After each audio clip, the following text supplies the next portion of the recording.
Namaskar, I'm Ashok Vyas. Welcome to Wide Angle with Ashok Vyas. Today is a very special show.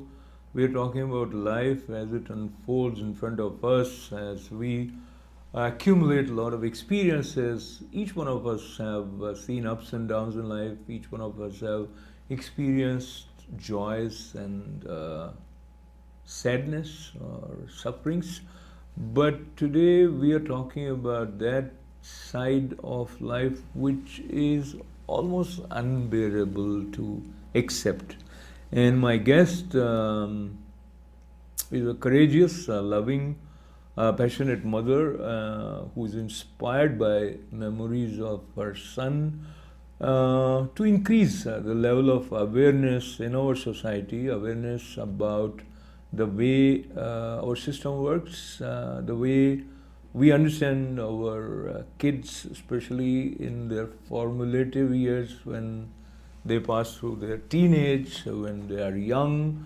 Sometimes their communication is different than what it used to be as child. So there are many things, and they all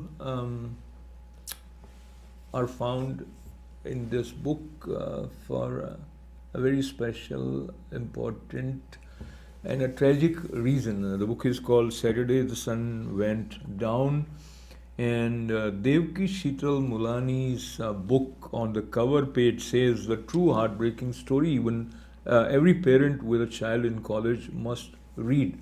And let me also read a little bit of the back uh, cover page of the book that says, gut wrenching and yet written with restraint and grace, it is a tour de force in uncovering the alarming threat from uncontrolled pharmaceutical products for young boys and girls under the garb of concern and care. I welcome Devki Sheetal Mulani ji and her daughter Vidhi Mulani, who has also helped her mother in shaping up this book. Namaste. Thank you for coming to our studio and talking about this important book. I want to begin with you, with the when you first heard your mom about the idea of writing this book, and it was in 2016 that you lost your brother. So how did you feel about the whole concept of reliving memories of Mohit and putting that in the form of a book? You know, for me, my experiences of understanding was that we both knew that Mohit was always with us. He had not gone anywhere. And even in everyday life, everyday experiences, he was always with us. And when mom approached the idea of writing a book, I knew already, because I knew I was going to be part of a legacy for Mohit and for his life, and nobody should ever go without understanding who he was in his very essence. So, Sheetalji, before we talk about the book as such, let's learn more about Mohit as you saw him growing up, and how old was he in 2016? Anything about Mohit as an individual that not just as a mother, but when you witness someone unfolding, manifesting their talents, potentials, aspirations, compassionate side, fun side, etc. So, just a brief outline about Mohit. In 2016, I saw him a bit withdrawn. 2 years earlier on, in 2015, end of 14, and I would always ask him to talk, to talk, to talk. He just wouldn't talk, he wouldn't open up. And 1 minute he was withdrawn, the other minute he would just be very close, his usual self, and he never believed in hugging or anything, but he was very, very close. His head will always be on my lap, and he's always reading to me. So then I felt, okay, nothing is wrong, but still I would implore Mohit to talk. I felt he was a bit withdrawn, not too much, but a bit. And I kept on nudging him, I kept on pushing him, but he would not open up. I couldn't understand. And every visit, Sorry to I would interrupt. ask him. Sorry to interrupt. Just for the sake of our viewers, will you tell us about what was he doing and a little bit about your family, because that is also a part of the story that we are sharing. So he was studying here in New York. Yes, he was studying at NYU. And Medical pre-med. Pre-med, and he was doing a double major in biochemistry and economics. So he was in his last year and of finishing up. I mean, in a way, his last semester of finishing up, and we were all very excited, and there were many aspirations, and he always knew he wanted to be a doctor. So staying with you, Vidhi, you were also in US and your parents were in Dubai, and you were in Boston studying your pharmaceutical studies. So were you guys keeping sort of a close communication? You were interacting with them frequently, or how was it? Between you and Mohit, yeah. Of course, we were. We were, always in touch, and we were always communicating, and I was very frequently visiting New York as well.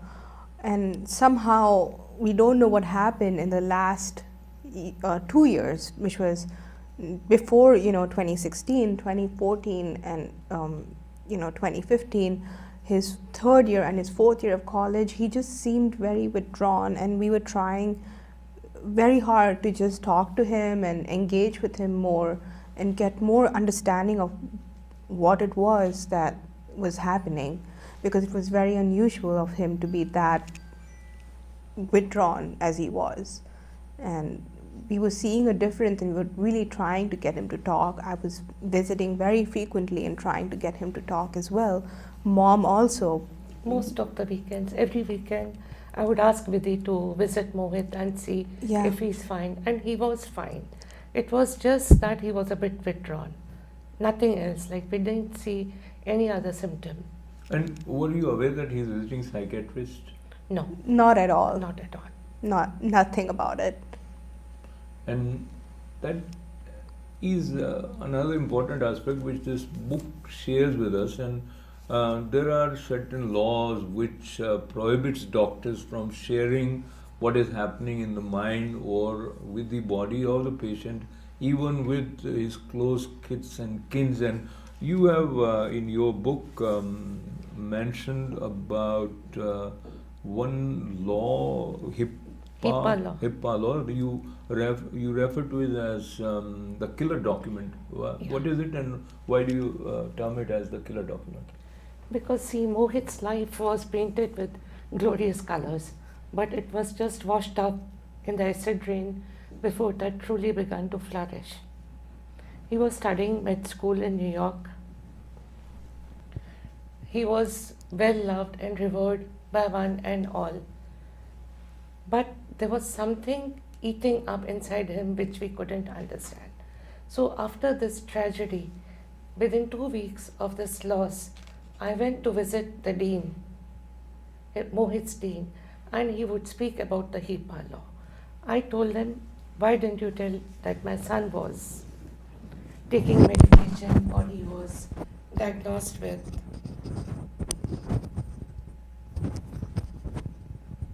ADHD, but they just took refuge behind that this is a law and we are not supposed to divulge information about the patient. So I said, he's just a student, he's 19. He's not even grown up. He's not started living he's not started earning his living. How can you say the HIPAA law applies? Because this is a child, and the medicines that you all are giving him are very dangerous. So you cannot say it is between a doctor and a patient, because it's clearly written on the meds that these meds have to be monitored. Below 25 years of age, you cannot give these meds. They are not your normal ibuprofen you get on the counter. These are dangerous drugs with very severe consequences. So how can you give these meds to students without the parents' knowledge? So they just say, we are sorry for your loss, nothing else. And how did they diagnose Mohit with ADHD? They have no answer for that. Up till now, before coming to US, he had no ADHD. He was working fine. How come all of a sudden he started developing ADHD? How come he was being medicated without the parents' knowledge? I told them this is not done because this is the only field where the parents have to be informed. The HIPAA law applies in other fields where the child is not a partner in the treatment, but here the child doesn't know what is happening to him. So you cannot go behind the concern and care that it's between the doctor and the patient. It's not between the doctor and the patient. These are very harmful medicines and they create and cause an exacerbation of the symptoms they're purported to treat. So the book that we have here is called Saturday the Sun Went Down, and it deals with an important issue of mental illness as well as the relationship between a physician and his patient, as well as the role that family can and should play in such circumstances. What is it that causes anxiety to a young man who is so bright, talented, and full of joy for life, very creative, a piano player who loves teaching, and you see a hero, promising hero, in the form of this boy who's smiling on the cover page of the book, and he added smile to many lives when he was physically around, and he stays in the heart of his mother, his sister, and I believe his father too.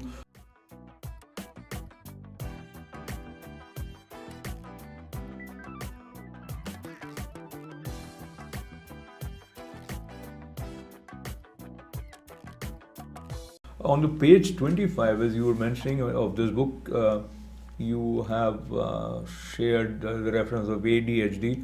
The officer on duty was very kind and gentle and seemed to understand our agony. I told the officials that Mohit told me he was diagnosed with anxiety and ADHD, and he has asked for VYYANSE, how this medicine is pronounced, which we could procure from Dubai or India. So Mohit said, Mom, it is fine since I have taken the medication till December, and after that I have not taken. So both of you are familiar more about this medication and what way it works on human mind or brain. Will you tell me a little bit about it? If someone who needs it is not getting it, what kind of symptoms he may or she may exhibit? The one thing to know about these medicines is that they can have some very powerful withdrawal symptoms.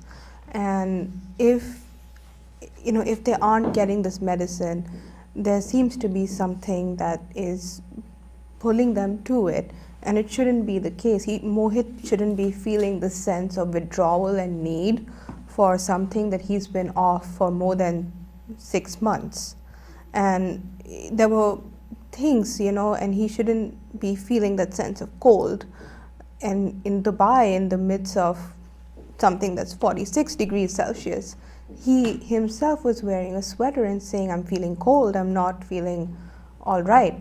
And these symptoms are not characteristic of, something of a medicine that should be working or having an impact, or, this medicine should be an attention stimulating, focusing sort of a drug, where if you are feeling a bit slow in wherever your tasks are, or if you are feeling a sense of depression, or you're slow in your tasks because of the cloud of depression, theoretically this medicine is supposed to help you focus, but this medicine was not working the way it should have for him.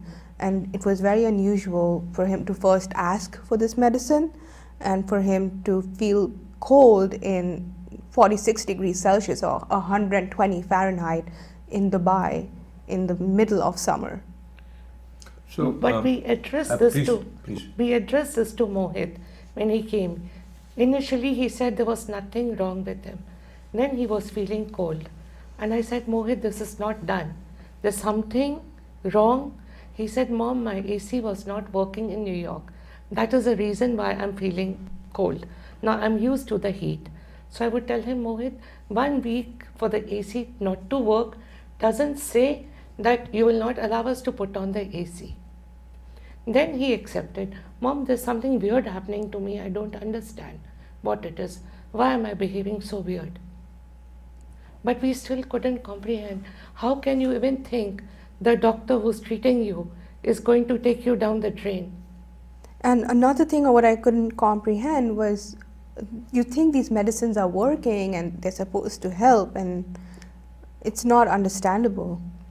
They're just selling the concept of illness and making you believe that you are ill when nothing is there with you. Initially, you are just sad, that's all, because they create peer pressure. The entire med school is on medication.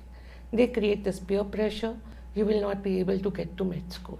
Then when the child starts feeling the pressure, they send them backdoor to the psychiatrist, to the therapist, to the counselors, because nobody has the time to listen to vulnerable children who are doing a difficult course. The psychiatrist doesn't talk, she just writes medicines. Medicines work, but only for a short time. If someone has acute psychosis, give them a medication for a day or two, they work fine. But this is over a period of a few weeks, a few months down the line, it's proven beyond doubt that these meds don't work. And this is a long-term course, the med school. You can't, under the garb of concern, give children these medicines. They are very bright students. You are giving them medication. You are not even telling them that these are antidepressants. You tell them, take one pill, it will even you out. It doesn't even you out. You become slow. Then the child is writing in the diary, why am I becoming slow? I was never like this. Then he goes to the therapist. I know this because Mohit was writing a diary. And from the diary, I'm able to write the book. Why have I become slow? So instead of telling the child that it's the meds that are making you slow, they give them antipsychotics to make them fast. So antidepressants and antipsychotics together, they create havoc in your brain, which no child is able to comprehend. This is a dangerous thing. And Western science is all about non-linear mathematics. Your body is not linear. Western medicine is linear. How can you say one size fits all? Every medicine doesn't fit for every child. You're right. Every case is different. The book is Saturday, the sun went down, and in the book you also talk about, let me read this for our viewers. I spoke with a psychiatrist to understand why suicide happened to my son and why we didn't know. She came up with all sorts of blatant theories, from the chance of this being genetic to even suggesting he could have gotten more medication on the street. The fact from the records is, in fact, my son was already seeing a doctor and also confirmed to not abuse the drug per New York State rules checked by his doctor. Now, did you get a chance to meet the doctor who was working with Moy? Yep. They just had one excuse. We are sorry for your loss. The dean, the psychiatrist, the therapist. The therapist would say there's a black hole in the brain. From where did they come up with this black hole theory? The more I research into these drugs, the more horrible are the side effects. Everybody says that they come up with this theory that there's a black hole in the brain.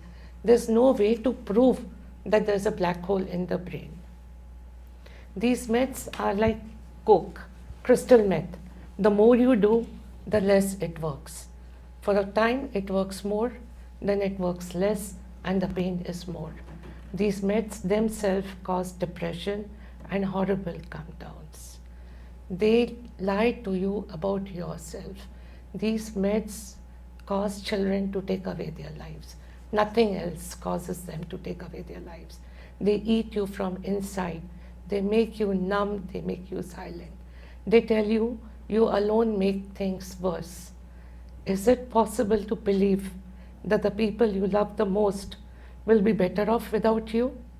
Maybe I was, in fact, very lucky, and I did go through a period of depression myself. And when I shared with my mom was very accommodating, and she really listened. As hard as it was for her to listen, because I think I might have talked to my mom for hours on end. She practically became my therapist. And, she listened and listened and listened, and that's all I needed, was for somebody to listen to me, and there was no better person than my mother. Now, I know that my friends who are Indian or somebody else doesn't have the same experiences as I did. And that's where I felt it was important to discuss the cultural gap. For every parent, the first role is to listen to their child and understand the struggles that they are going through very deeply. Because, yes, we are both from different generations, but at the same time, we are both souls, mother and daughter. And Absolutely. we are both very connected to each other's struggles too. And I appreciate so deeply what my mom did for me, and just that she was just there to listen. And I would want to spread the message to all, not just Indian, but South Asian parents or other cultures where depression and anxiety is not discussed as much, is to break the gap and break the barrier and talk to your parent about what it is that you're feeling, and the parent should in turn listen to your child. I mean, my mom does mention in the book that I did vent my spleen out, unfortunately, and that is true. I did. I did vent my spleen out, but it was needed, and parents and children need to understand each other in the same context, that medication alone is not the cure to depression. It's not a solution. There has to be a combination of a good therapist, maybe medication only if needed, but a good therapist and also family. All people have to work together to solve this problem. Once again, I want to thank Vidhi and Devki ji for working on this book, which is Saturday the Sun Went Down. And this is not just a moving story, it is not just a good read, it is not just a combination or compilation of well-researched information on the way medication, especially related to mental illness, works.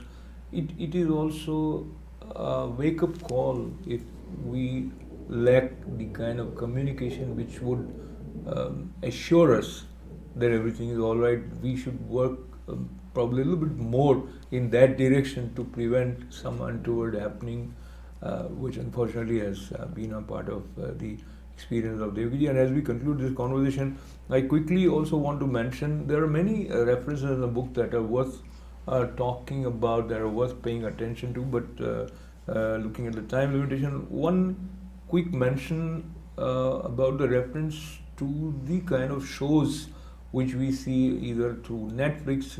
You mentioned especially about the Hana, which is very popular among teenagers, and this is about basically glorifying or glamorizing suicide. So that also in subconscious level may have potentially some sort of a push for someone who is on that edge of thinking about taking his own life.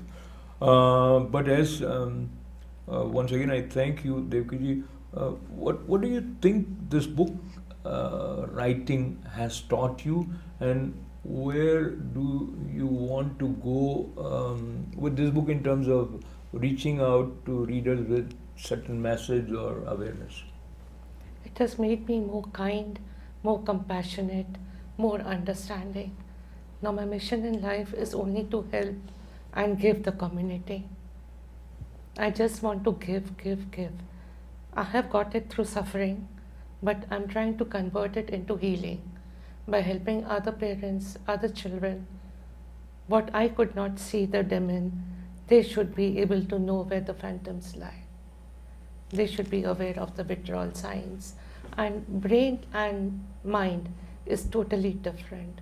Brain is just an external concept which can be mapped out, but mind is vast. Nobody can measure or gauge the mind. So there You is- have to talk with the mind. You can't medicate the mind. You cannot medicate the brain. Chemicals are, all these meds are reductionist medicines which have proven beyond doubt to be very harmful and dangerous.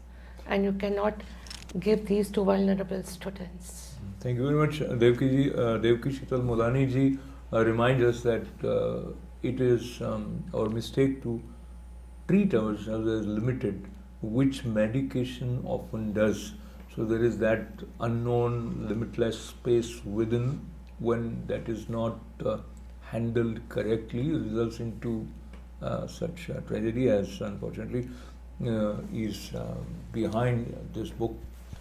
Saturday, the sun went down. Once again, with the sustained strength that you have exhibited working with your mom on this book, and lots of good wishes. Thank you, Thank you Ashok. very much. Thank you Thank for you. having us. And as I thank Vidhi ji and Sheetal ji, I thank all of you with lots of good wishes for being with us.